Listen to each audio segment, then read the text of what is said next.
রোজা মুসলমানদের ধর্মীয় ৫টি স্তম্ভের একটি। ফার্সি শব্দ রোজার আরবি অর্থ হচ্ছে সওম, বহুবচনে সিয়াম। সওম বা সিয়ামের বাংলা অর্থ বিরত থাকা। রমজান মাসের ৩০ দিনের রোজার রয়েছে ৩০টি ফজিলত। আজ আমরা জানব ২২তম রোজার ফজিলত ও দোয়া।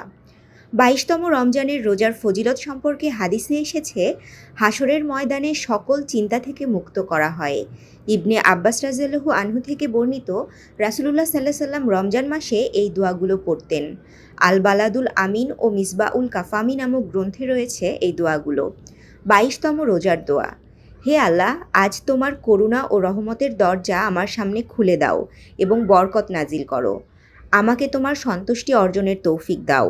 তোমার বেহেশতের বাগানের মাঝে আমাকে স্থান করে দাও। হে অসহায়দের দোয়া কবুলকারী।